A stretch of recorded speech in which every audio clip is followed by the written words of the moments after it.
Hello, and welcome to episode 23 of the Sci-Fi Podcast. From Bloomington, Indiana, I'm Nick Zoutra. A very warm welcome back to our podcast listeners.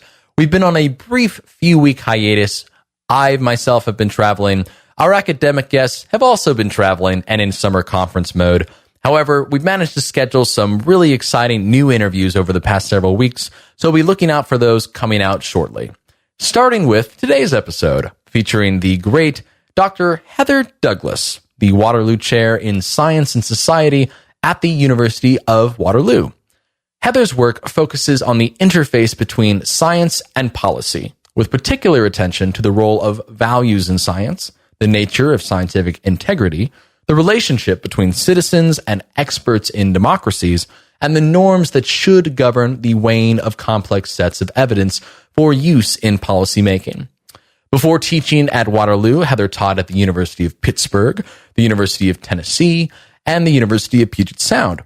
She is the author of Science, Policy, and the Value-Free Ideal, an influential book on the way that values do and should influence science in the context of policy. And thus, without further ado, let's bring in Heather.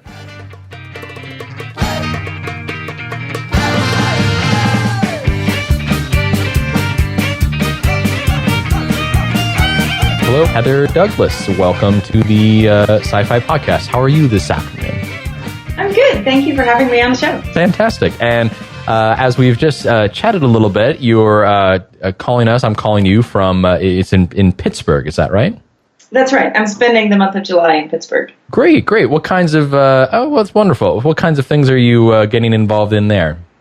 Oh, right now I'm just reading my students' work in Waterloo and working on the house and trying to finish up a manuscript for the CSPO's, ASU's Arizona State University's Center for Consortium for Science Policy Outcomes, Rightful Place of Science series based on my Descartes lectures from last September. So I have to do that. So this is It's the summer. It's the summer, so. And there's like all kinds of things that have to be taken care of, including the house that I'm in, which is about 100 years old and needs care in the summer so that we can rent it to visiting fellows for the academic year. Okay. Go back to Washington. Yeah, tell me about this house really briefly before we get I'm curious.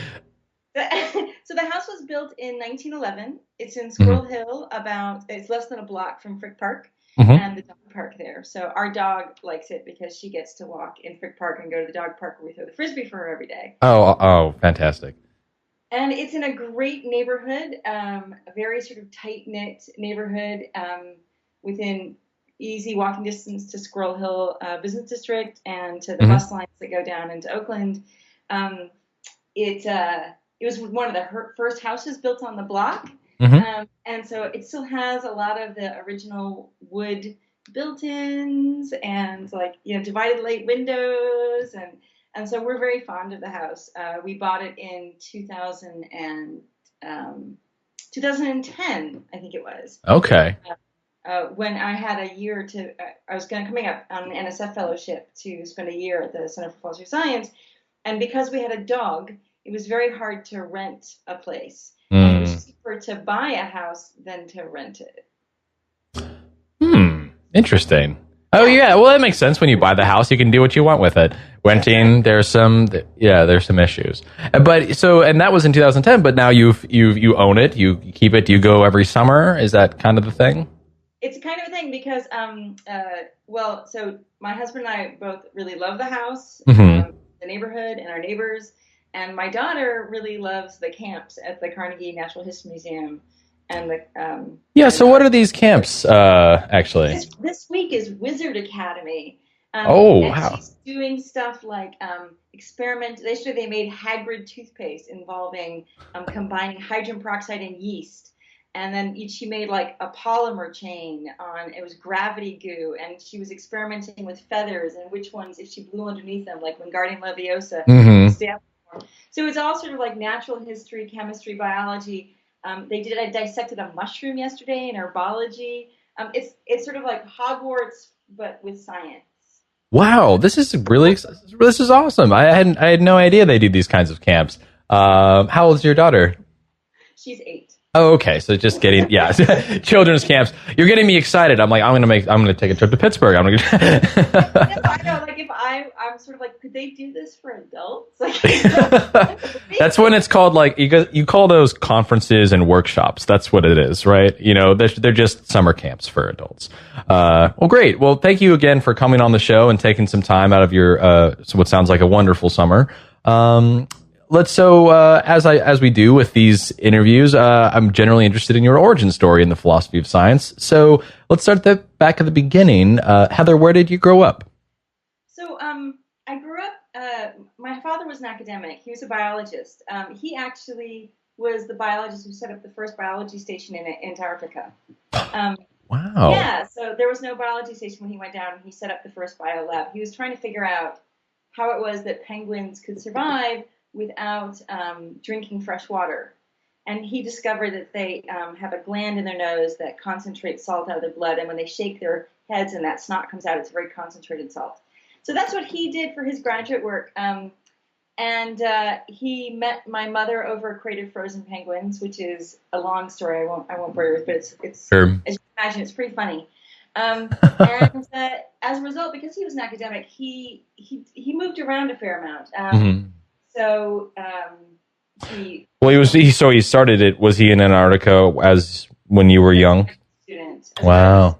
Yes, it was a young, and then he got his PhD at Duke University, and then he met my mom, and he married her, and then they lived in Rutgers, and then he went to George Washington because he thought it'd be a stronger department, and that's where he got tenure. But then he realized he couldn't afford to buy a house.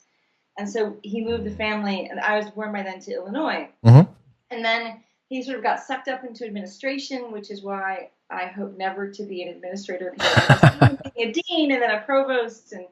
And he then shifted to a school in upstate New York and then to Massachusetts. So my childhood was in Illinois, upstate New York, and then Massachusetts. And that's where I went to high school and finally completed my, Illinois, upstate New York, and Massachusetts. Wow. That's right. Wow. Okay. So what? Okay. So were was your mom an academic as well? What was she up to? No, she was a Swedish flight attendant. Oh, cool. She worked for Pan Am. So. Oh wow, the kind of the more most traditional airline. So she still she and what she is mostly.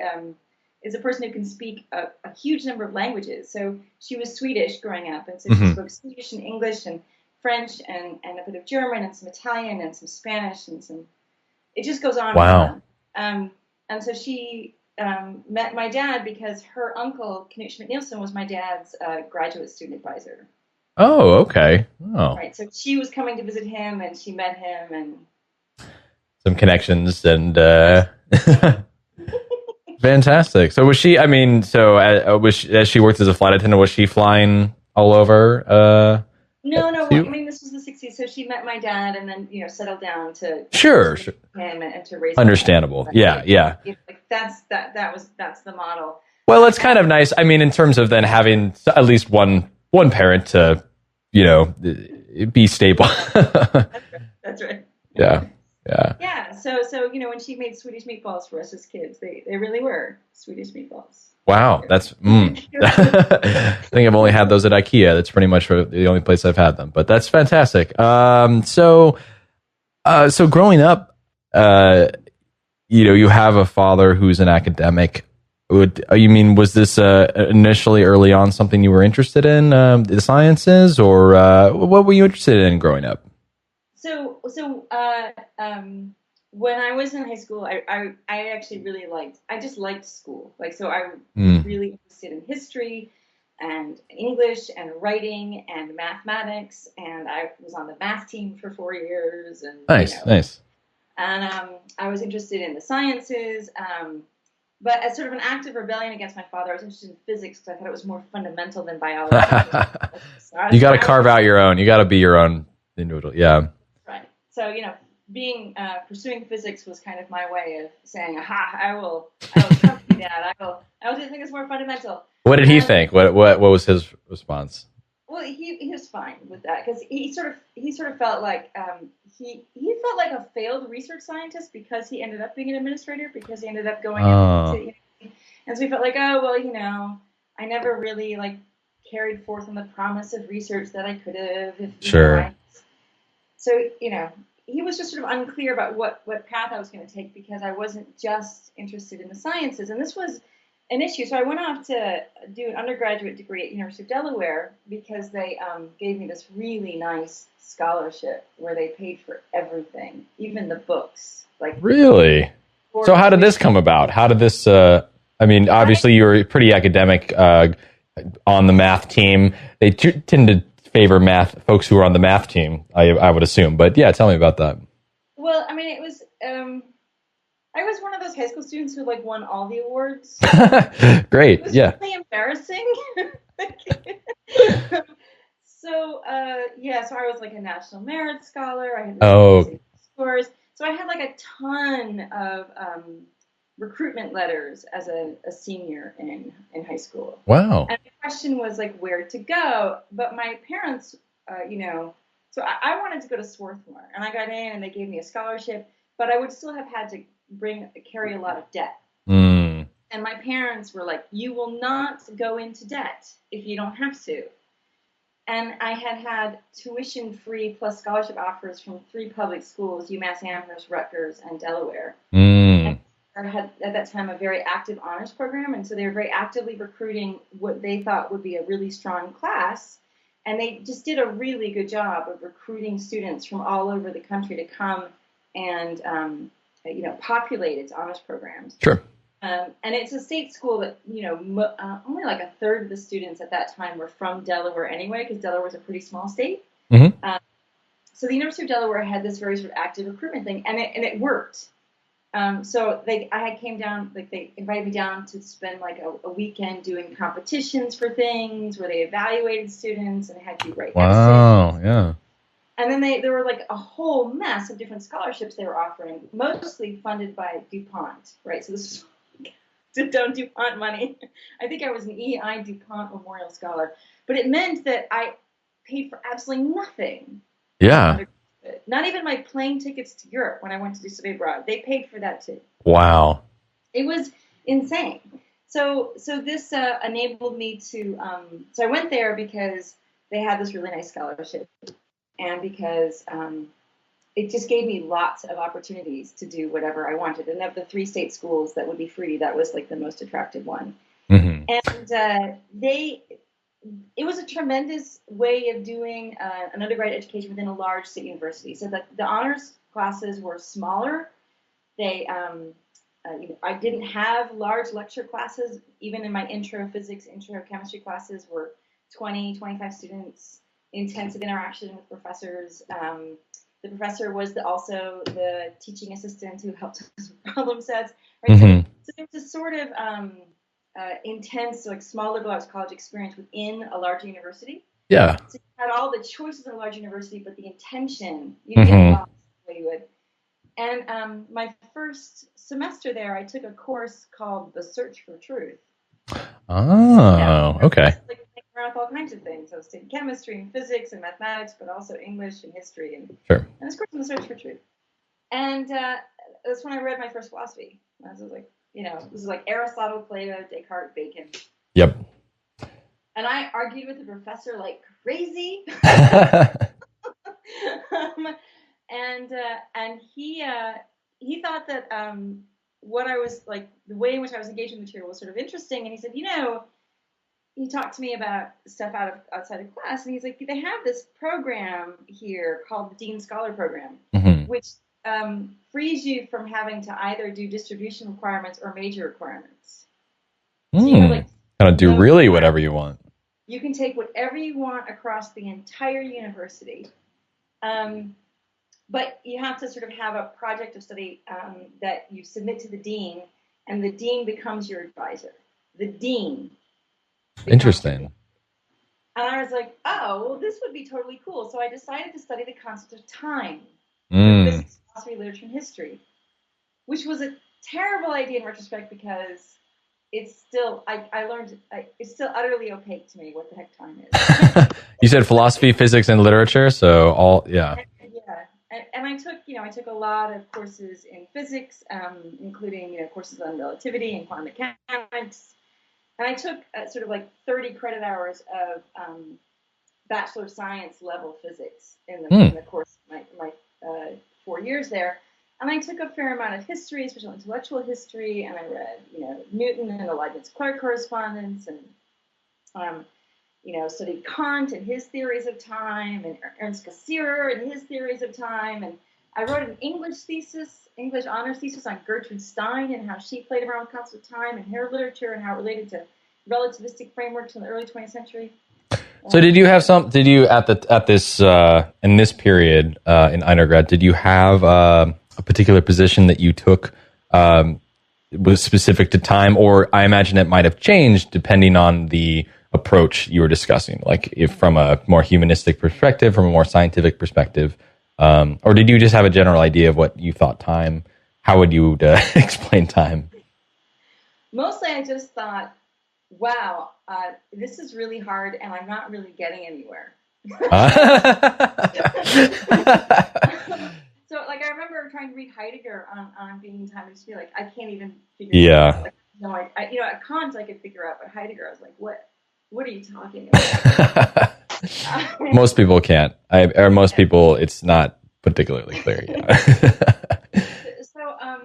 But I was really lucky that while I was there, Sandra Harding was at the University of Delaware. Mm-hmm. And so in my senior year, I took a course from her on sort of methods in social sciences and values in science. And I was very interested in that work.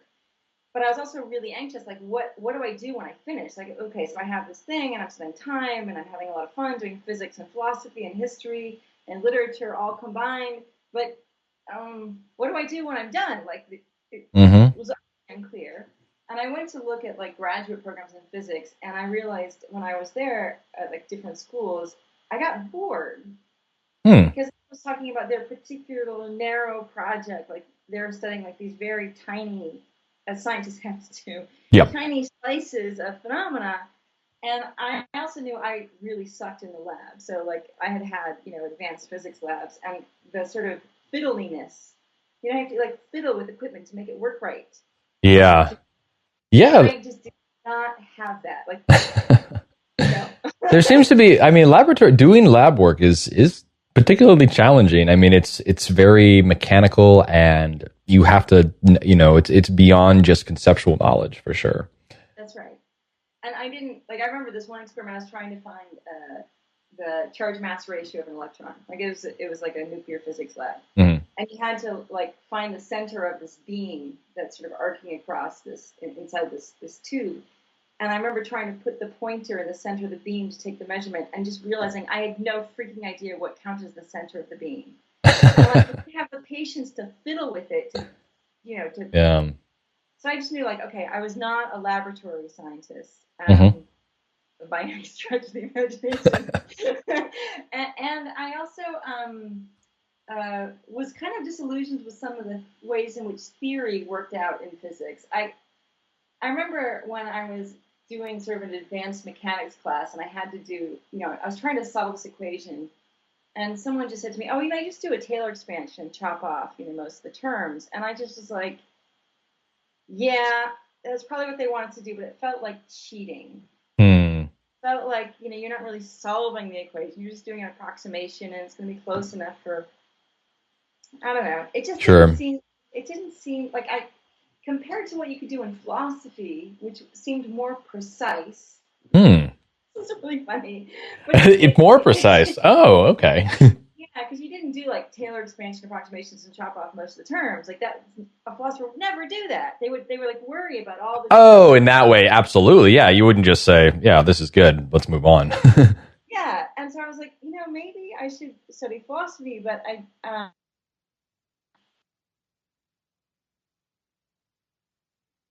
then Sandra Harding told me there were history and philosophy of science programs.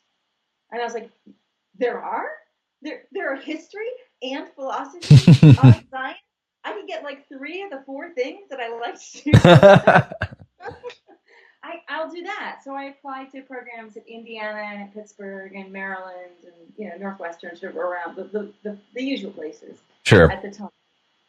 And I had really nice offers from Indiana and from Pittsburgh. And the reason this isn't going to sound good, but the reason I went to Pittsburgh is because Indiana just looked like Delaware with hills. It was like the same with just like hills, and I thought, I can't do this. Yeah, you need something different. Yeah, I need something different. Indiana, I'm surprised. I haven't even found the hills here, so I compared to Delaware. Oh, it's even flat. Wow. Okay, that's impressive. I'm from the Southwest, so I'm used to like mountains and like valleys and things. So this is very flat compared, but I could imagine Delaware is even more so. Delaware is floodplain flat. Oh wow. Okay. Flat. And so Indiana had like some nice rolling hills. And I was like, oh sure, yeah. There's a little bit. You're right. Now that I think about it, it's not. There's some. Not completely a flat grid. So that's cool. So you went to Pittsburgh. So I went to Pittsburgh, and Pittsburgh at that time was a hotbed of philosophy of science. Of course, it still is. Sure. Yeah. And I took courses from John Norton and John Ehrman and Wes Salmon and so was Ted McGuire and. So yeah, so I'm curious. So when I'm curious about a couple of things. Like one, what was Pittsburgh like back when you were in graduate school? And two, what were you? Did you have an idea in terms of like in undergrad you were really focused on time, but in moving into graduate school, was there a particular area in philosophy of science you were interested in? General philosophy of science, etc. Yeah, so I thought I was going to do philosophy of physics. Because that's kind of what I have been doing, but from a very sort of conceptual perspective. And the essay that I sent them as part of my application package, which is an essay on Ernst Cassirer's conceptions of time, sort of reconciling Kantian theories of time with the recent developments in relativity that happened, in the first 10 years of the 20th century. Because Ernst Cassirer was writing at the time, kind of like, as a Kantian, how do I reconcile the end of, the empirical disconfirmation of Kantian theory of time. Mm-hmm. How do I, reconcile that? So I thought that was really interesting, and I realized, so I took classes to pursue that, and I realized I wasn't super interested in that actually. And what was more interesting to me was things like I got really interested in 18th century chemistry. Oh, okay. I was really interested in sort of the pre-phlogiston oxygen shift and how conceptions of air developed. So, in the 17th century, air is like, it's an element when you start the 17th century. And by the end, it's an element that contains vapors. Mm-hmm. But at some time in the 18th century, it goes from being an element to being something that is chemically decomposable. And I was interested in that conceptual shift. I think that's actually a more interesting shift than phlogiston versus oxygen. Like, how do you go from it being like one kind of thing to another kind of thing altogether? Yeah, that seems like a stronger shift. Yeah, and I think that's actually the big, that's the revolution. but that's, it's a more complicated story. And so I did some work on Stephen Hales's vegetable statics. Okay. Which talks for the first time about fixed air. Mm-hmm. Which is like this beginning of idea that you could have something that's different chemically than just air. But it's still air. It's basically carbon dioxide. Okay. And he's a guy who spent a lot of time like watching plants decompose in jars and seeing what bubbles out of them. Whoa, right? Cool. It's great stuff. Like 1730 or so. And then I got interested in like I was interested in some of the experimental work that was done in the early 20th century, especially Millikan's experiments and oil drop experiments, which I thought were just technically amazing, even though Millikan, well, like I know there's been controversy over whether he fudged the oil drop data, but what's more interesting to me and depressing to me was he cheated his graduate student out of a Nobel Prize. Really? Yeah, he did. So what was the story? I mean, I can imagine, I can fill in the blanks, but was there What was the gist? So the story that I uncovered in doing this historical work on the oil drop experiment was that initially Millikan was using water drops, but water evaporates, so you can't track the. Okay, so I should back up so you can understand what the setup is. For those people who don't know what the oil drop experiment is. Yeah, please So do. Yeah. the idea is you have a drop of liquid in a charged, electromagnetically charged space, and you can watch it pick up electrons and drop electrons that moves up and down in the space, and then using measurements of its motion, estimate the charge of an electron. Mm-hmm. Right? So very clever kind of experiment.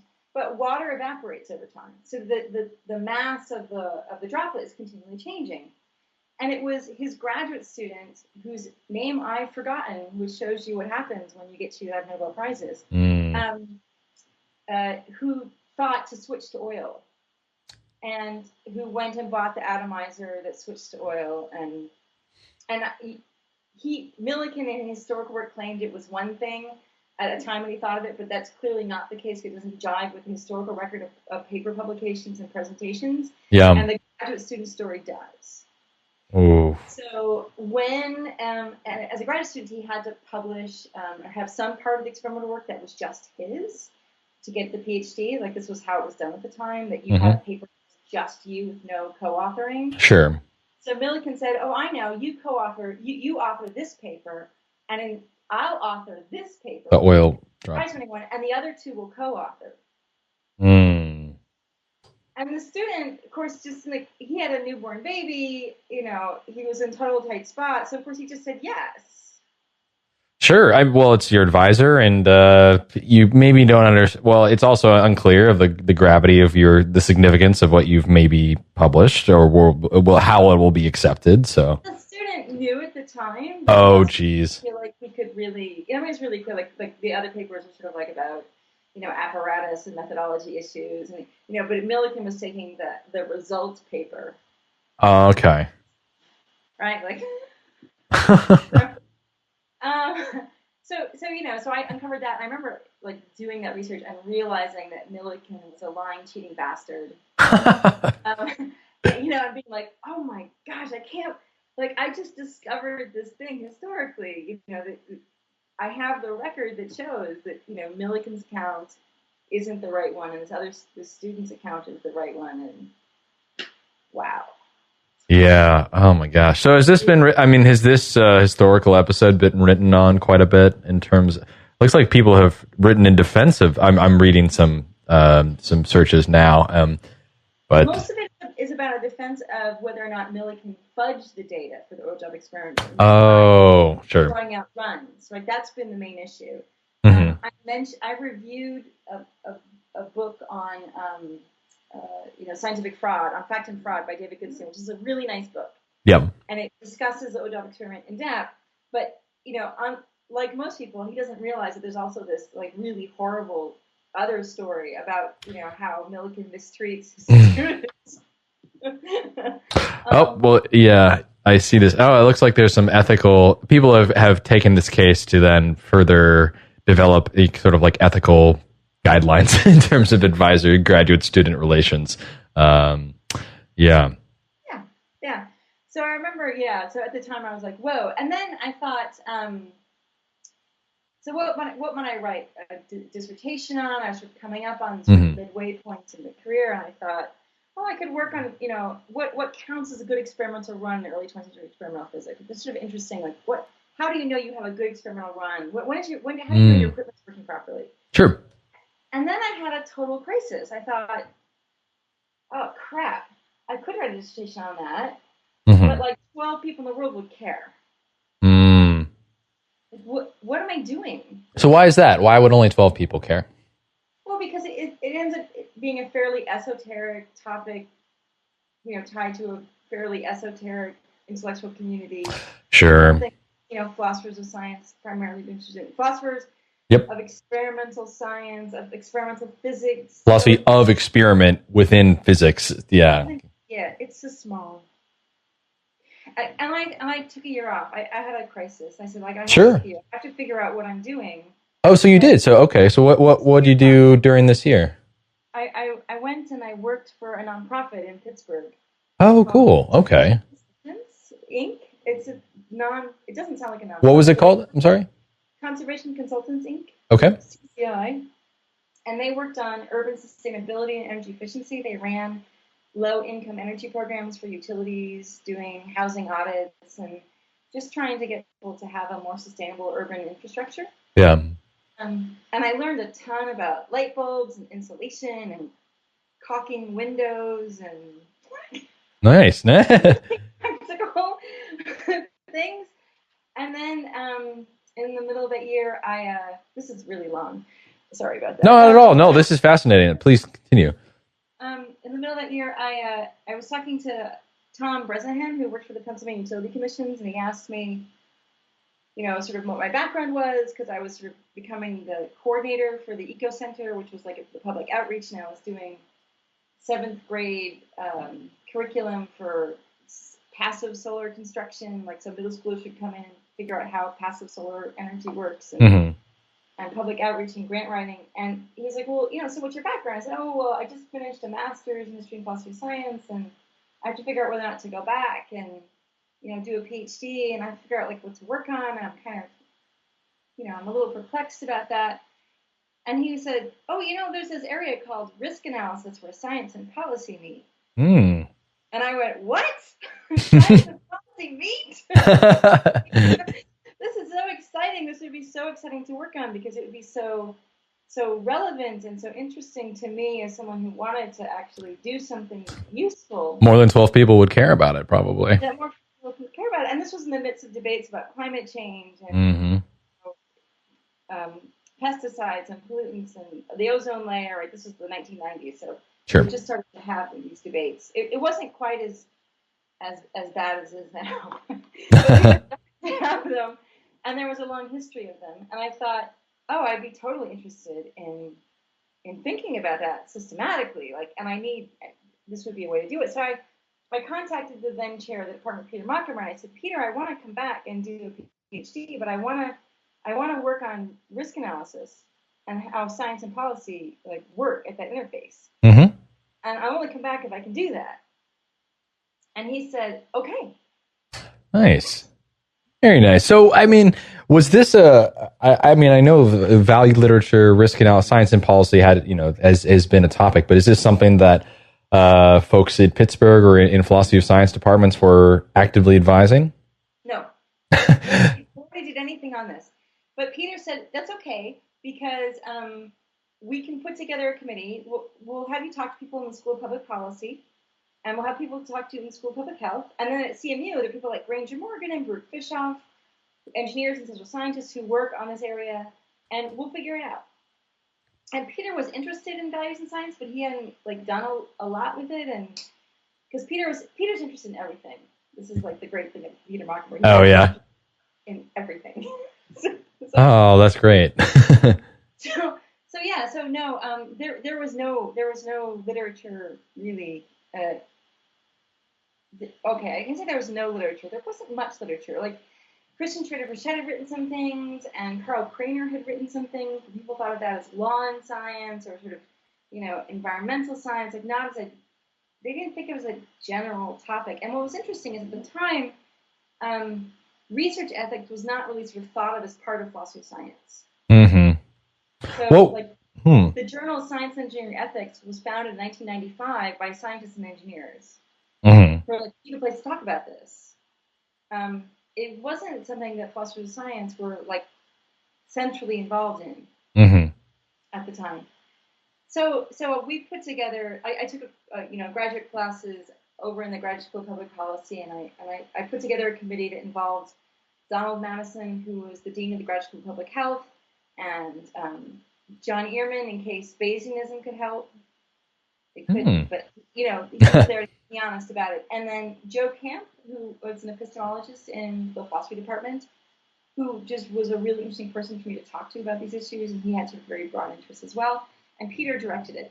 So it was kind of this mishmash, let's just see what we can pull together for a committee. And then I wrote about dioxin.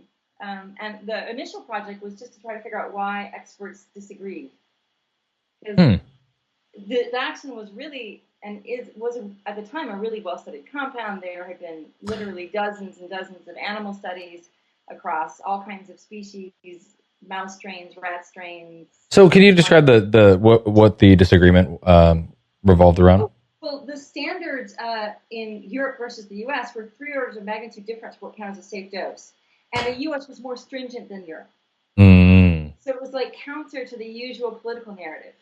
Yeah, you would think that. Yeah, typically. So what? It's like, well, why? Like, what? Yeah. Why was the European standard so much more lax than the American standard? Why?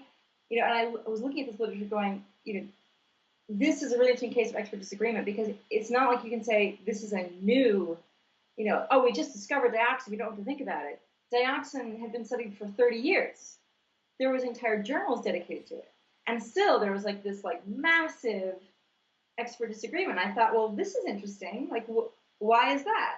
As a philosopher of science, like, what's going on? Yeah. So I started looking at it, and I thought, so my initial hypotheses were so naive.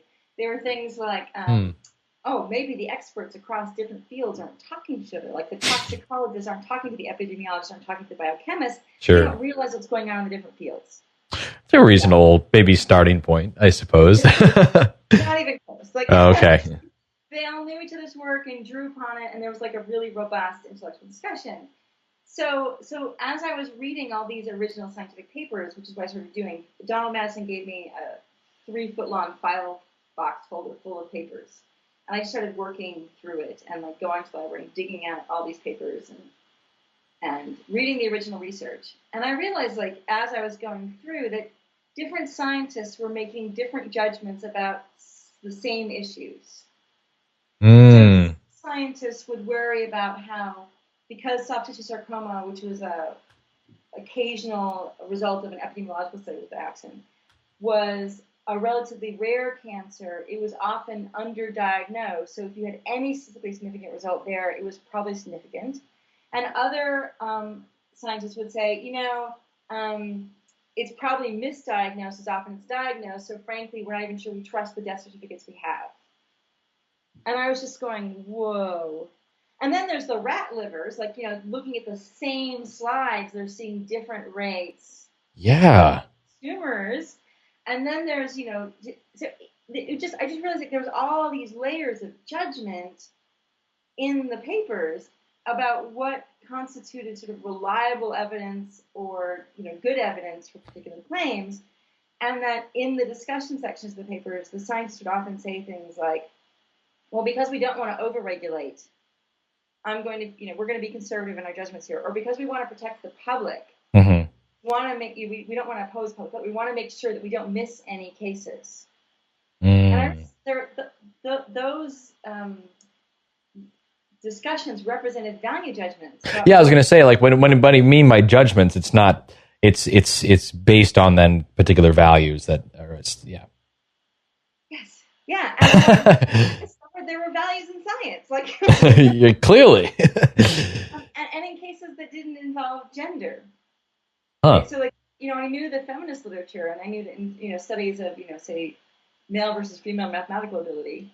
Sure. There were all these value judgments. Feminists had done a great job explicating what a mess that was. But here was a case, is how much dioxin is safe isn't an obviously gendered discussion. Like, it's about pollution levels and the impacts of that on human beings generally. And I was like, wow. So values are in science. And then I thought about like the way in which the scientists were using them, and I'd taken a lot of decision theory and rationality theory, and I couldn't see anything irrational about it. Like, it wasn't like they were saying, oh, I don't like this result because it conflicts with my values, so I'm going to ignore it. They were just sort of lowering and raising the bar for what counted as sufficiently good evidence. I was like, oh, wait, this doesn't seem irrational at all. We do this all the time in our daily lives. Maybe values are okay in science. Right, so this was the discovery that there was something wrong with the value-free ideal. Very nice. So exciting. Very exciting. So did this turn into be the main dissertation topic? Yes, this was the dissertation topic, and the dissertation covered the docs in science. There was a chapter on biochemistry and animal toxicology and epidemiology, and it explicated how different scientists made different judgments and how values were informing those judgments. Wow, this is a fascinating topic, by the way. And something that you've managed to bring everything all together, all of your interests, and then something that's very meaningful. So how was, how was the dissertation received? So the dissertation was well received. I should say as an aside, it's very funny because I ended up needing to call my dad to help with the biology at some point. Oh, that's great. Physics was totally left behind, and I was like, Dad, what does murine mean? He's like, oh, it just means it's from a mouse, Probably focused with the biochemistry or some of the more physical things. That's great, but then some of the straight biology. I turned out to go back to biology after all, which is fine. Yeah. My committee was very supportive. And then I got a job offer, so I had to finish.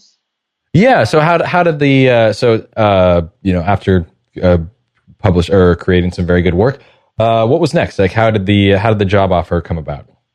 Yeah, so I just went on the market because back in 1998 when I finished, you could still do that, and everyone was like, "Oh, it was a terrible job market." Compared to back in the 1980s, but it was much better than it is today. You are the one, 38th out of 38th person to say that, I think, because, yeah. So it's okay. Yeah, so we all thought it was a terrible job market compared to, what our, predecessors had. But honestly, I had, 3 or 4 on-campus interviews. Very nice. Yeah, so, I don't have anything to complain about. And I got a tenure track offer job that came with an endowed chair at the University of Puget Sound. Very nice. So that was really lovely, and I was very excited to go. And I thought, a liberal arts college, a small liberal arts college in the Pacific Northwest. It was beautiful. Mm-hmm. The people were really nice. They offered me an endowed chair. It's kind of hard to say no, right? That would be kind of crazy. Yeah. So what does an endowed chair mean exactly? So for them, it just meant that I had a fancy title and I got some money every year that I could spend on books. Okay. Yeah. Right. That's wow. For an assistant, coming in the first job, I think that's a pretty good deal. It was awesome. So I spent 6 years at the University of Puget Sound. But while I was there, so I went there thinking, they said, oh, we believe in a balance between teaching and research. And that made me really happy because I really liked teaching as a graduate student. But teaching was not as central as research at Pittsburgh. Not surprisingly. It's a research. Sure. So research counted more than teaching. And I thought a balance would sort of make me happier because I sort of thought that they should be considered equally important. Mm-hmm.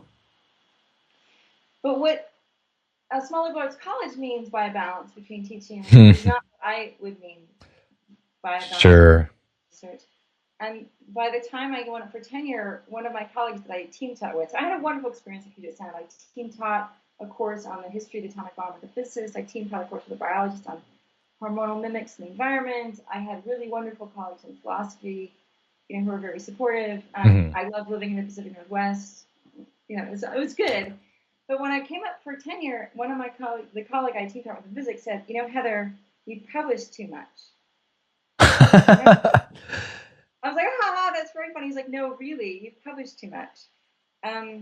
This could be a problem. Wow. And I published an article a year, and not in, I had one philosophy of science article, one synthase article, a chapter. Yeah. It wasn't it wasn't like a glorious. It wasn't like 4 or 5, just like a, insane prolific amount of work or something like that. Yeah, it's not like Kevin Elliott's CV, which is insane, right? Yeah, you know those people. You're just like, oh my gosh. Yeah. It was modest, right? And I had just been steadily publishing things, but it wasn't like it was a superlative CV at that, Sure. And so I was a little perplexed, but what he meant was that because I had published as much as I had, some of his colleagues there who were in charge of tenure evaluations were persuaded that I must not care about teaching enough. Oh, and dang. This was an issue. So, they, were really like, you just, and unfortunately, at Puget Sound this time, they had all qualitative teaching evaluations. So none of it was numerical. So you can always find, especially, of course, when I taught course on the atomic bomb, and it always upsets students because it's awful, right? Like, Sure. thinking about weapons of mass destruction and the use of them on human beings, which we covered in full detail, is awful. And some students were always upset by it, and that came out in the teaching evaluations. Did you know? Yeah. So then they're like, oh, yeah, look, this small percentage of students in this class were unhappy with you. You are not a good teacher. So I was in the middle of my department had fully supported the tenure case. The college had split. The college committee had split evenly, and it was in the hands of the president. And I got contacted by a friend of mine who was at the University of Tennessee, and he was telling me about how they're doing the search on philosophy of science. I was like, oh, really? Do you want me to be a candidate? He's like, we would love to have you as a candidate. So I sent in a CV and a letter of application, and 2 weeks later I was on a plane, and 2 weeks later I had a job offer. And then I told my colleagues at Puget Sound that I had a job offer, and they needed to decide about my tenure case. Yeah. The president was away, and they're like, well, we can't meet your time frame. And I was like, well, fine, man, I gotta go. Yeah.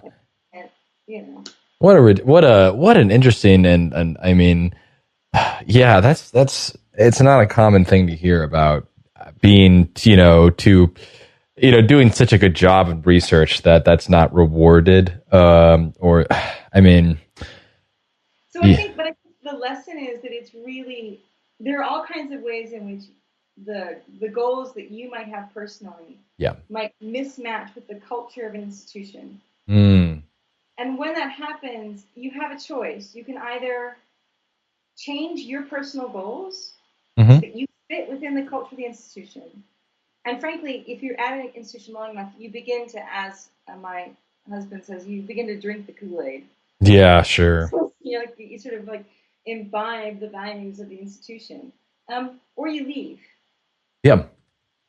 And this is why I leave places. Understandable. Well, it was interesting that, I mean, in your just the place before, you had a pretty strong shift in what you did, yet it was welcomed with open arms. So Pittsburgh happened to be an institution that was, you need not just drink the Kool-Aid, I guess. But then again, I mean, that's also a different situation. Graduates being in a graduate program, you're expected to kind of basically succeed in what you want to do. Whereas once you have the job, I don't know, you would hopefully, but maybe you have something to say about that.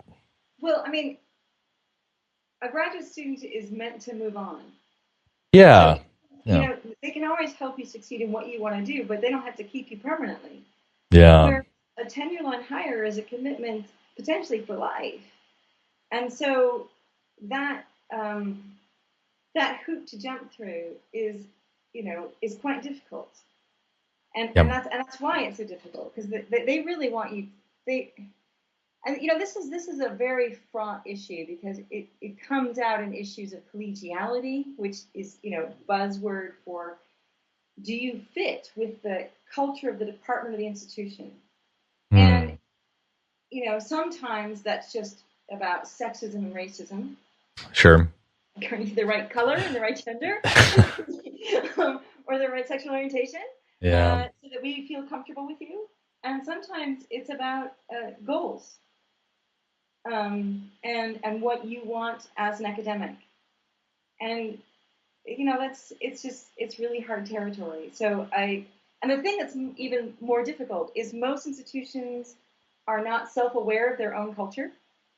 So, they have departments of procedures and policies, but they don't have a statement of departmental culture. And most people, because they don't move around much, they don't realize how idiosyncratic their own culture is. Yep. They just think that's normal. This is how it is, or well, some of them are self-aware, but they're not really apologetic about it. They're just like, this is how we do things because it's the way to do things. So we're just going to continue to do things our way. Like Harvard doesn't tenure junior faculty. Yeah. They're kind of proud of that fact. Yeah. Which is like, what?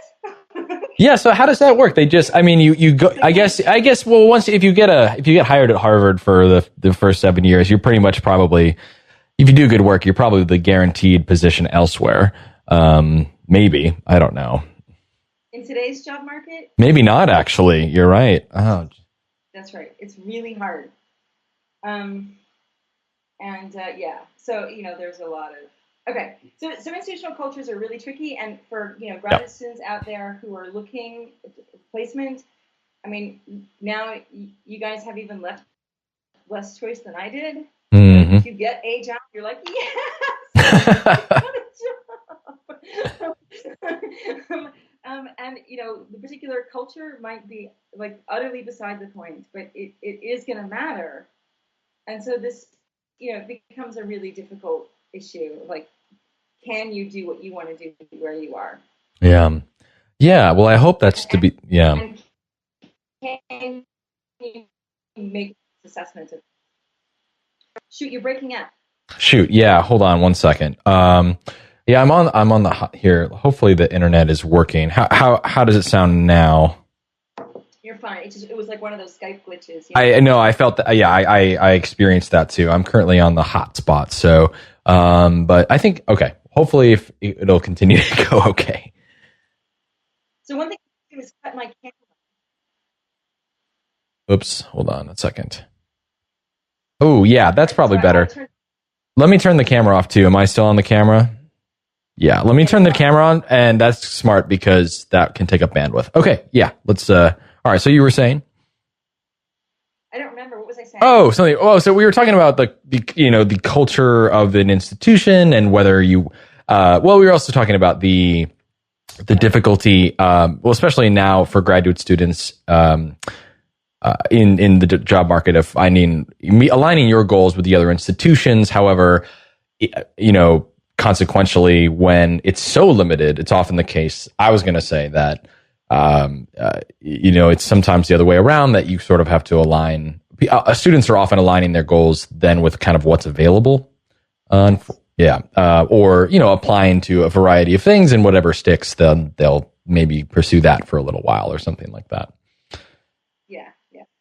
Yeah, and it's at some point in time, like, maybe I'm just too stubborn. But I'm sort of like, no, I have to have an institution that will help me like do the things I want to do. Oh, absolutely. Somehow, like,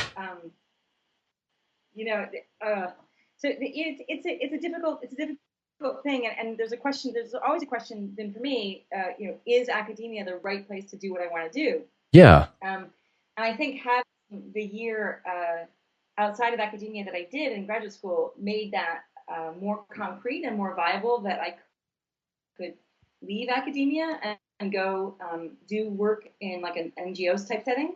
But I have to admit, like, as I have continued to be an academic, it's nearly 20 years now that I've held one kind of tenure line position or another. Like now I'm like, oh no, academia is the place where I can best do what I want to do, and I'm going to stay. So yeah, you've come to that, but have also experienced some possibilities to do other things if need be. That's right. That's right. Okay. So now you're at. So you made it to Waterloo, Tennessee. Oh, Tennessee. Yeah. So sorry. Yeah, that's right. Yeah. So no, we're in 2004. It's terrible how long this is taking. You might want to edit this down. Not at all. No. We like the full story. All right. So you made it to which university is this again? University of Tennessee? University of Tennessee at Knoxville. Great. And so that I thought, like, okay, this is great. This is a PhD program. It's at a research university. And at that time, it was a program that wanted to align itself and strengthen its work in applied ethics. and it viewed some of my work in philosophy of science as sort of applied ethics for science, because I'd already written about the moral responsibilities of scientists and the role of values in science, and I was interested in sort of rethinking some of the foundations of research ethics. And so that seemed like a really good fit. And what happened over my course of time there is, well, first I finished my book, Mm-hmm. which was really good that I finished it. It came out in 2009, and I had a kid, and she's spectacular. And then the department shifted its goals from, it realized that given the constraints that it was getting from the administration, that it really couldn't build a world-class applied ethics program. It just didn't have enough lines. Sure. And so it retrenched to a more traditional metaphysics, epistemology, and history of philosophy department. And as such, like, it just became a less congenial place for me to work. In addition, the department had a hard time showing respect for its female faculty members. Oh, geez. And I had some difficult episodes around that. So when I had a chance to take an NSF fellowship to spend a year at the Center for Philosophy of Science back here in Pittsburgh, Yeah. in 2010, 2011, we jumped at the chance. It was good to get my daughter out of the South. We didn't want her picking up a Southern accent. Yeah, I can understand. So, and we realized, like, the educational prospects for her were fairly bleak there. You know, like, we put her in a daycare when she was like 9 months old or something like that. Maybe it was 6 months. But they didn't make them go to chapel until they were 2. What? Yeah, so, you know, like, it's really hard to find daycare that wasn't affiliated with religious institutions. And Oh, interesting. Yeah. once they got over, started indoctrinating the students, they made them go to church, and we were like, oh my God, this is not going to work for us. Yeah.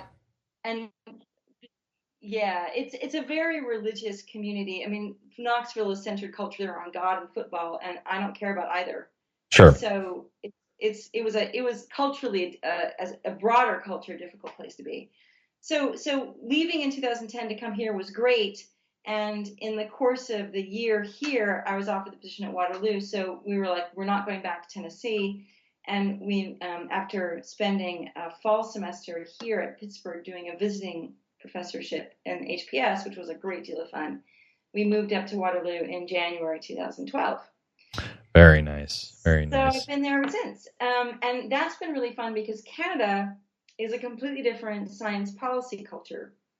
So I'd spent, most of my life researching science policy as its functions in the U.S. Sure. I had, been seeing glimpses by going over to Europe and talking to people there that science policy worked differently. It had different flavors in different contexts because political culture and general culture more broadly affects how science policy functions. But I hadn't had a chance to really dig into it because it's a lot to learn a science policy culture of one country. Mm-hmm. But going to Canada, and it was in the midst of its great science policy crisis under Harper, it was kind of like, Nixon and George W. Bush combined. Ooh. For Canada. I got to really immerse myself in a very different political culture and science policy culture, and sort of really feel how, even though the countries, are both, very well, mostly English speaking. There's Quebec, it's a wonderful French speaking part of Canada, but mostly English speaking, and having a dollar and having, suburban development be predominant and all that had very different, and being democracies had very different political cultures and thus science policy cultures. And so that was really fun to sort of explore and feel and throw myself into in Canada. Very cool. So what are some of the primary differences? So Canada is first of all, it's a parliamentary system. So the Prime Minister runs both the legislative and executive branches. There's not divided government. In addition, Canadians first and foremost trust their government. Whereas Americans, first and foremost, do not trust government. Yeah. As a result, so most of the civil society functions that in the U.S., a lot of them devolve down to NGOs and charitable organizations. Mm-hmm. in Canada are kept within the government. This is partly also reflected in their tax structure. So in Canada, you get a really big tax break for political party donations, but you don't get much of a tax break for charitable donations. Mm. And in the US, of course, it's the reverse. You get a very big tax break for charitable donations, but not much, if at all, a tax break for political party donations. That's right. So, these sorts of things are flipped. And you can also see it in the mottos of the country. So the US is life, liberty, and the pursuit of happiness. Canada is peace, order, and good governance. Mm. And Canadians also don't like confrontation. So Canadians are very confrontation averse, and a lot of the politeness that you see from Canadians is actually confrontation avoidance. Mm. Now, this is partly because Canadians think that confrontation breeds sort of distrust and disrespect that makes consultative consensus building down the road more difficult. And they're right about that. Mm-hmm. But then they're also just less likely to confront their government or to be angry about things when their government does something that they really disagree with. Which has its own consequences. So the way in which they sort of view science policy is, you trust the government, you trust the institutions, you don't ask for transparency in the way that you have in the U.S. A lot of so in the U.S., the National Academy of Sciences, everything is very public. The Federal Advisory Committee Act and the Administrative Procedures Act require public records of advising and advice given. And in Canada, none of that's the case. Mm. So it has a very different cultural feel, and do what they think is best, including the actors in the institutions. It's just a very different system. And getting my head around that, to the extent that I've been able to, has it helped me see how different political cultures sort of ramify across science policy systems. Yeah, I see you have an article listed on your website here that's called "Reshaping Science: The Trouble with the Corporate Model in Canadian Government." That was about what Harper was doing in particular. Okay. Yeah, that's so Harper tried to make his government, including the science within his government, speak with one voice. That's challenging. That is, as a goal, that's deeply problematic. In fact, he viewed science that undermined any of his political objectives as fundamentally disloyal, in the same way that Nixon did. Oh, wow. Yeah. Loyalty is not a good virtue in democracies. No. We're finding that out now. Well, in the U.S. So whenever a politician complains about scientists or people in the administration or executive functions being disloyal, that should be a red flag. Yeah. Because it is not their job to be loyal. Yeah. Okay. Yeah, so that's what that article lays out, sort of what Harper did to science in Canada in the 8 years he was in power. Very nice. And it is in many ways a playbook for how to screw up science and democratic systems. So if you want to know what to look for and how to fight, what should be alternative norms, and what the argument is for fighting against that is less it's bad for science. I mean, it is bad for science, but it's also bad for the functioning of democracy. Because if you don't have good information from your government scientists with which to critique and evaluate your government, you don't have a good basis for evaluating your government when it comes time to vote.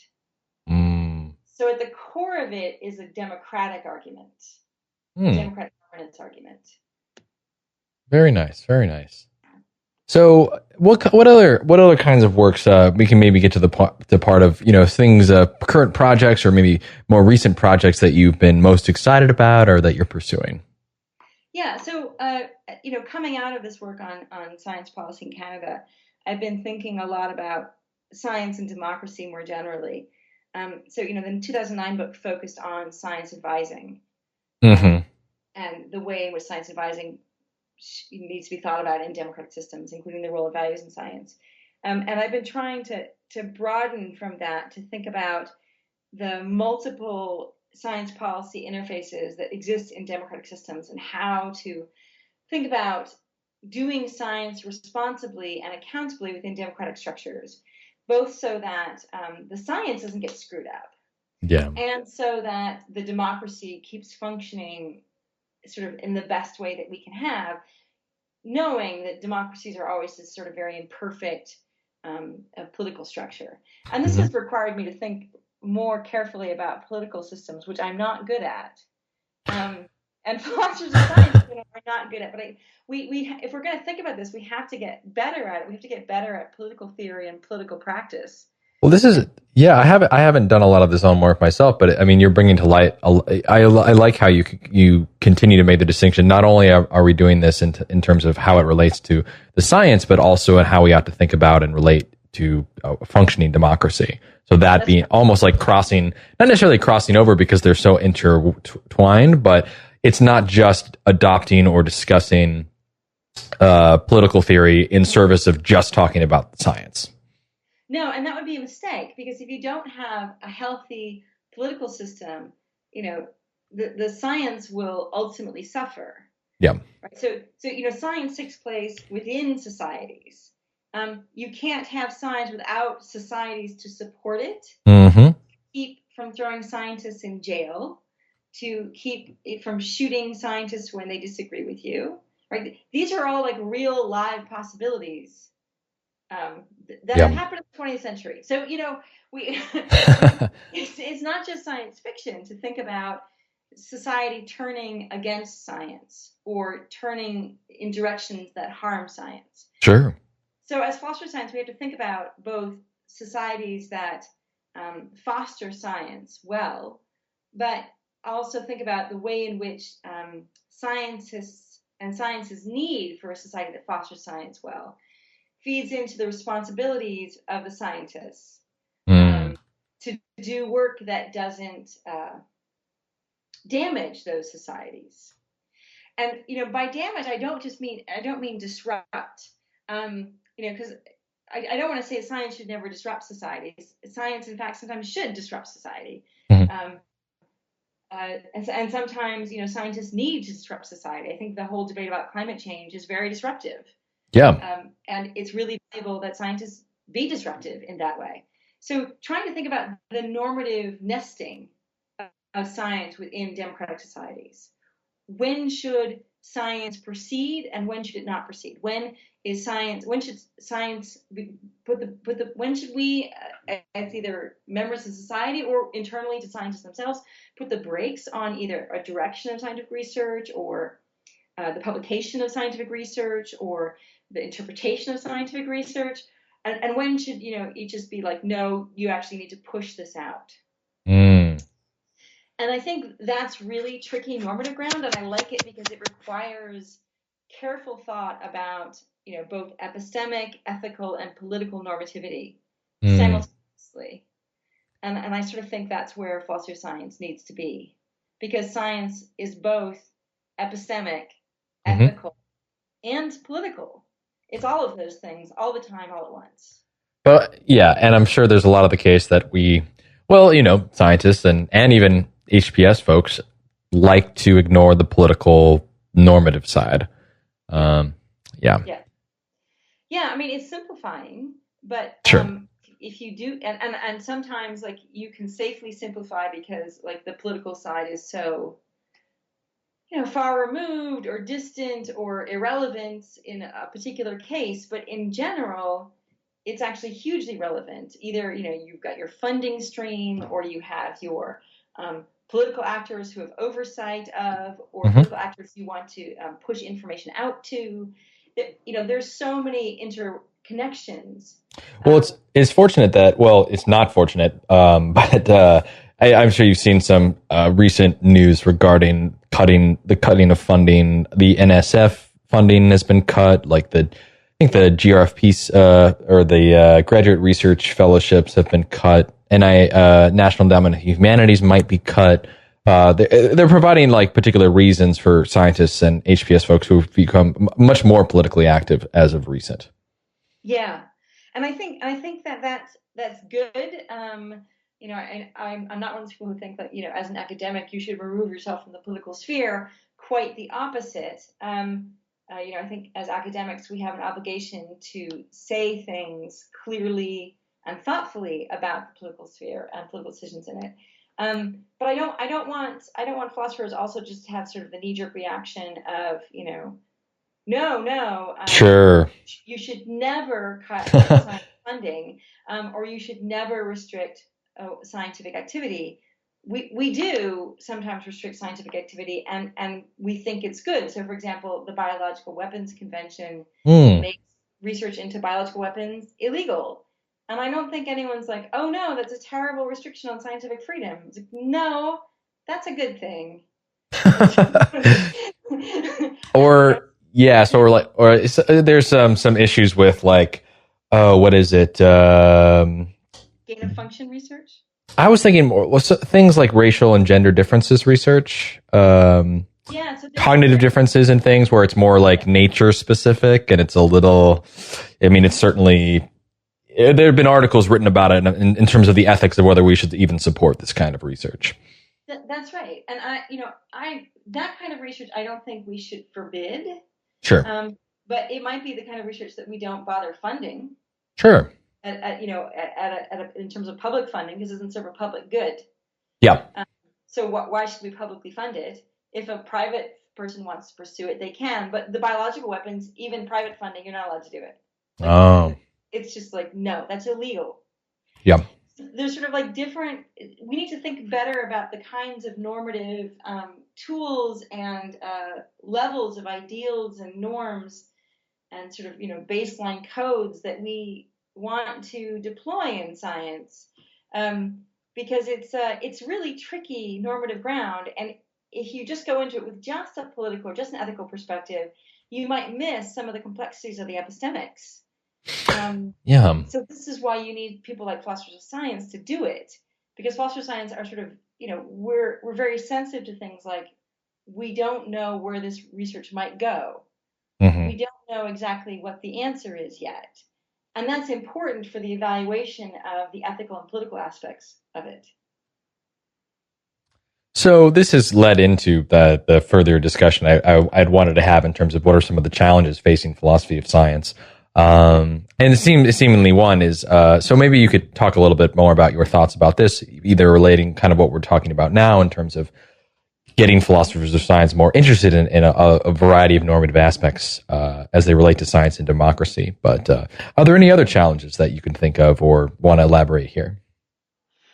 Well, so I suppose the ongoing challenge for any philosopher of science is to not get drawn and quartered in the practice of doing the science. And I mean that metaphorically. Doing work. And it's because, I think most philosophers of science like to work between at least two communities. One is the community of philosophers of science, and one is the community of scientists that they engage with. Mm-hmm. There are very few philosophers of science who I suppose there are some, but it's hard for me to think of any, that just talk to other philosophers of science. Yep. Like they tend to bridge across and at least want to talk to scientists. But if you start engaging with issues of science and democracy and science society broadly, you then have to start thinking about, science advisors and policymakers, science communicators, science educators. There's a lot of communities that suddenly you end up needing to talk to, and you can get sort of stretched in a way that is a bit exhausting. This is the drawing and quartering. So has this been your experience? I mean, are you someone who has been, you do work specifically on the relation between these communities or thinking about maybe how they interact?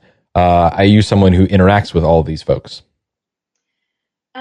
I try to, and it's exhausting. I bet. And there's a lot of sort of deciding, when you can't go, or when you have to just say no, despite the fact that it looks like a great opportunity and you'd love to talk to those people. But frankly, you've just been on a plane too much recently. And there's the whole climate change impact of traveling. So there's sort of the tensions around deciding who to engage with and what to pursue and what not to pursue. And that gets really complicated when you start having these sort of broader pictures of what philosophy of science could be. And I think it's, I think that's actually just like a baseline practical challenge, never mind the philosophical challenge of working across these kinds of normativity simultaneously, the kind of trioptic vision you have to have. Yeah. Okay. So there's that, but it's so worth it, right? I mean, like if we can begin to say really careful things about this, we can make arguments that speak to issues of science and democratic politics that aren't just partisan, that don't arise out of our innate political or our currently internal political inclinations, Sure. but speak to sort of general principles that move across these kinds of spaces. And I suspect that part of the tensions around science and democratic systems today, and part of the decline of the trust of expertise, is that as Dave Guston has pointed out, the contract that existed between science and society coming out of World War II deteriorated in, either by 1980 or in the 1980s. It's sort of, between 1960 and 1990, it sort of deteriorated. Mm-hmm. And we really don't have a replacement for it. It's like, what is the role of science in society, and how should scientists be treated, and what are their responsibilities? And these are things we haven't worked out. And I think that scientists very often say, they'll say ridiculous things. Like a scientist will say, oh, we never censor science in science. You should never censor scientific research. Well, that's just not true. Some scientific research is classified. Some scientific research becomes classified after the fact. Like a government will come in and say, we know you discovered this, but you can't publish it because if you do, you will greatly increase security risks. And scientists themselves have censored their own research in times of crisis, historically in the 20th century. So there's really great examples, heading into World War II, when nuclear physicists stopped publishing their work in the U.S. because they were worried about it aiding the German bomb efforts. And there was a debate about it internally, but by the fall of 1939, the winter of 1939, they'd stopped because they're like, wait a minute, this is not what we want to do. So there are all kinds of historical precedents for thinking about these sorts of things, but there are no sort of easy rules. Like you can't censor science. Well, no, actually, we can, and sometimes we do. Yeah, and sometimes it's the right thing. So where do these kind of like those statements like this come from, and how do they continue to be communicated and reinforced, and So I think some scientists think that their only job is to produce knowledge and then to tell society what that knowledge is. Yeah. Like they have this purely epistemic view of their practice, and anything that impedes that epistemic goal is harmful. And I think that's a hugely oversimplified and, so oversimplified it's wrong view. There are, of course, cases where, ethical constraints impede knowledge production. We don't, we had a big fight about this in the 1960s about whether or not there need to be national regulations on the use of human subjects in research. Yep. And some scientists said this will kill medical research if we have to actually get informed consent. and now we're like, oh no, but you still do, because human autonomy is more important than your particular knowledge production project. And that is something that scientists have to learn to come to grips with. I think we don't do a good job training scientists in terms of research ethics. We tend to say, oh, the main thing is to not do stuff that screws up the knowledge production, like falsification of research data, sure, and appease the ethical constraints of society. But that's just not enough for doing responsible science. And it's more complicated than that in thinking about what scientists owe the various bases of obligations that they have. So I think that scientists prefer the oversimplified view because it serves their interests, but it's not true. And I think that some members of the public see that, and they see the way in which various sorts of social factors influence science, from the commercialization of science, the big pharma mess around the trust of research, and they're like, scientists just aren't grappling with their own normative landscape well. No. And we need to help them do that. That's our job as fosters of science. Okay. So we're good at that, right? We're good at normativity. We can be. I mean, like I've been around in the HBS community for the past several years, and I think I've met a lot of folks who are doing that. But then I've also met a lot of folks, I think, who might, like you were describing, some of the scientists can almost oversimplify HPS, or philosophy of science, as sometimes, I mean, hopefully not, but I get, if someone's, like, for example, working in a very insulated philosophy of physics project, you might not get a lot of science policy relation, and a lot of it's mostly a very insular epistemic practice. So how do we get how do we talk and get folks to be more engaged with science policy with their work? Well, I mean, I think part of it is just showing that you can do it in sort of a clear, rigorous, and philosophically sound way. Mm-hmm. Right? So it's really important, I think, to do this work without just getting the results that sort of fit your personal political inclinations. Mm-hmm.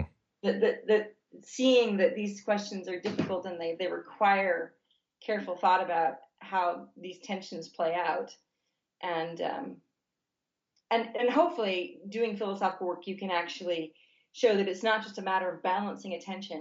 I hate it when that's the solution. I much prefer it when there are actually sort of principled layerings of normativity. Like, you can say, like, okay, this should really come first, and this should come first, and this should come second, and here's why.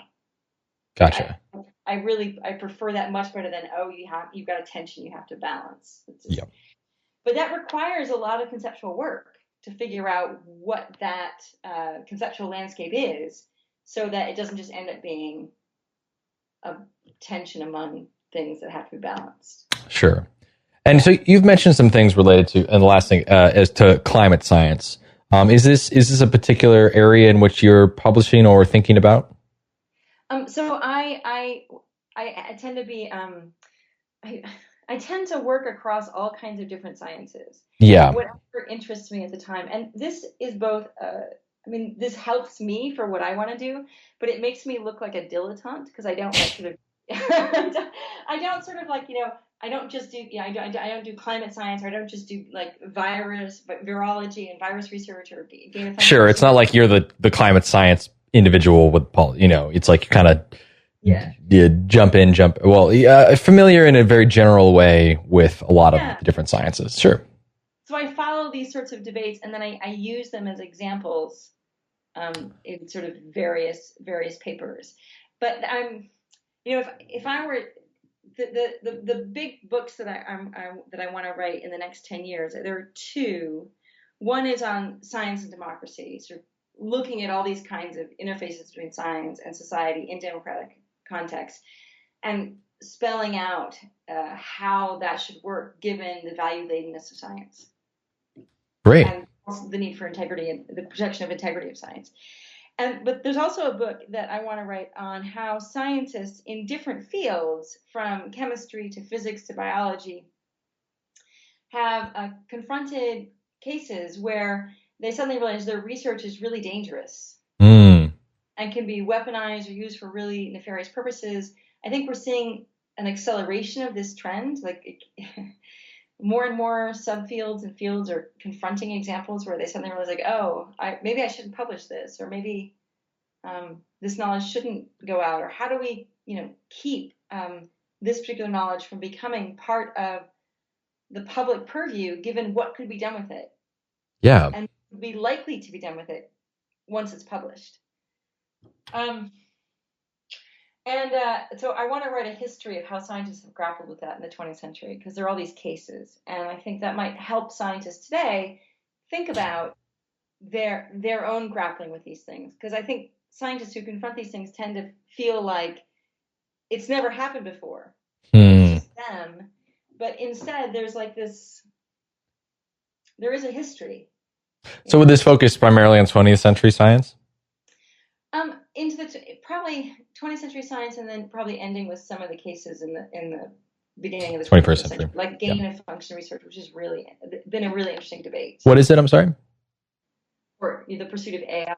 Oh, sure. Yeah. Yeah. Yeah. Yeah. Very, very There's fascinating. so much. I know there's so many. Yeah. Yeah. Very interesting stuff. Did you see some of the recent AI claims that have happened recently? Maybe the past couple days, even. Well, I know Elon Musk has been very vocal, but people have been talking about the risks of the singularity for like 10 years now. Yeah. Yeah. It's not.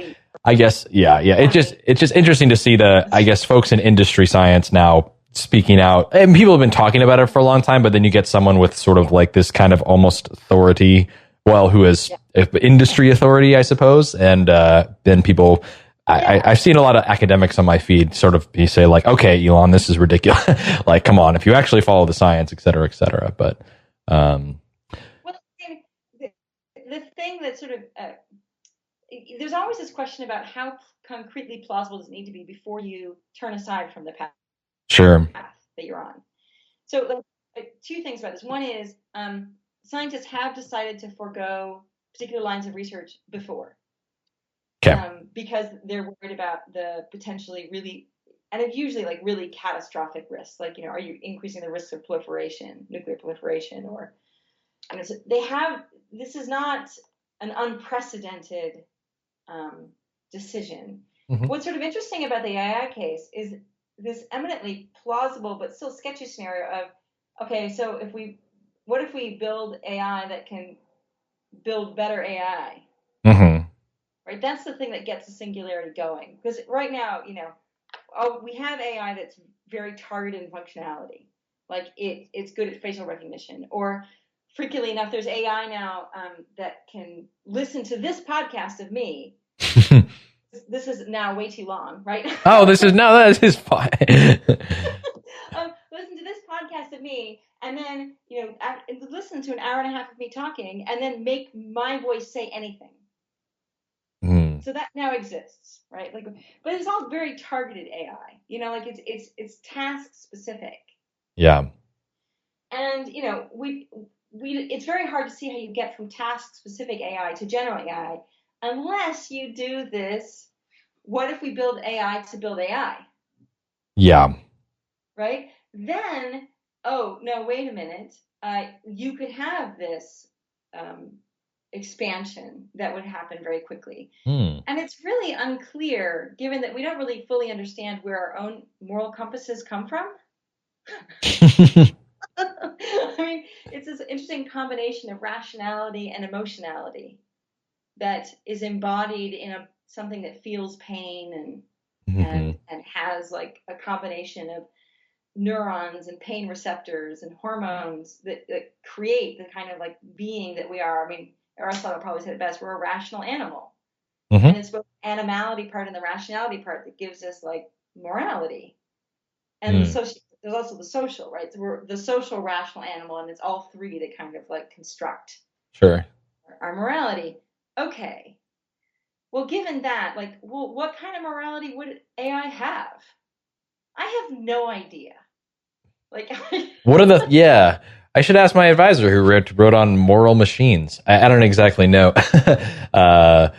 but I don't know. Exactly, and I think it's really, really hard to think out. You should ask Colin, like, okay, Heather raised this. Yeah.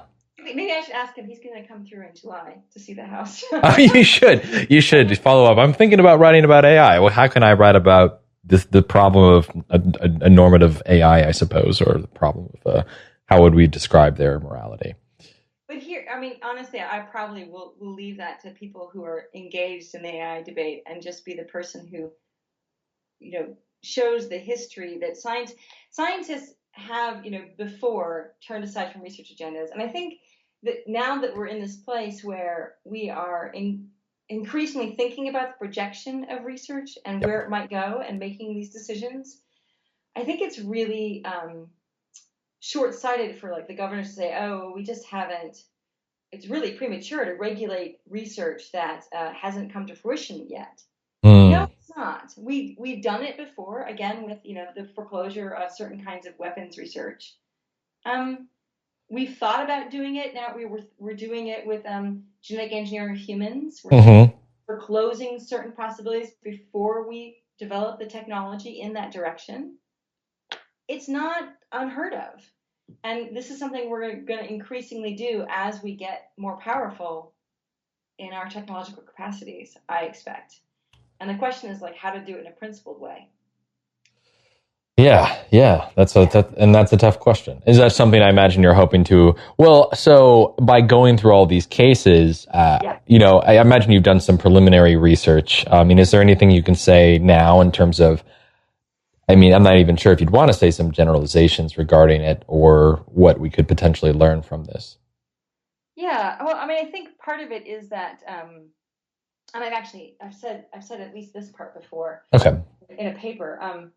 I think that any foreclosure of a scientific research agenda that you can't get the scientific community on board with is doomed to failure. So, the idea that a government could impose without the support of the scientists a restriction of scientific research is folly. You're going to have to get scientists also a good idea. Both because scientists are part of an international community and any one government can't do it alone. Even an international UN convention is going to have rogue states. And a scientist could always pursue it sort of in a hidden way, although the pursuit of hidden science is, as we know, epistemically as well as morally fraught. Like it's hard to know that you're on the right track without having colleagues to discuss things with. Sure. And so that's why good science requires a community. If you get the community on board, even with sort of legal or national restrictions, then it becomes a matter of self-policing as well as societal policing. And it's part of, becomes a sort of soft law, which is the thing that actually works. So I think that's actually a really important thing to know, that, it's a matter of getting scientists to confront and discuss these things squarely and agreeing to the very restrictions that we think collectively are the right restrictions to have. Yeah. And I mean, so you've mentioned that this has been the case. This is not people, you mentioned before, people have decided to forgo potential lines of research. And I imagine in these cases, it's pretty much always been the case that the science community has been on board, or at least quite a majority of the community has vocalized some support, maybe not immediately, but has ultimately come to support that prevention. Yeah, and I think the structure, I mean, given the preliminary stuff that I've done, the structure I usually see is usually there's some debate within a scientific community, sometimes instigated by someone outside who raises a concern. But there's a debate within the community supported by voices from outside the community about which way to go. Yep. And very often there are very vocal opponents, like you can't restrict science, this is going to be harmful to science. Yeah. And then, like it sort of realized, like, actually, no, in this case, either we can do the science differently in a way that doesn't impose the risks, or the potential benefit of pursuing scientific research is not worth the really egregious risks, or we need to change protocols. There are sort of like ways in which the scientific community grapples with the moral question and comes up with structures that they generally agree on, and then they proceed with that. Very nice. And it's safe to say that, like, generally the consequence or concern is typically the application of the epistemic product and not necessarily the epistemic product itself. So it's not like, it's not, you're never terrorized to know necessarily. It's more like what you're going to do with that knowledge.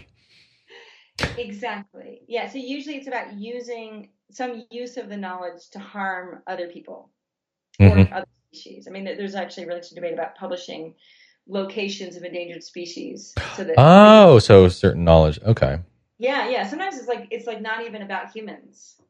Sure. Sometimes, wow, amazing, right? Have to be totally anthropocentric. Yeah, absolutely. Well, thank you, Heather, so much for this very stimulating and insightful conversation. I've learned a tremendous amount. I hope our listeners have too.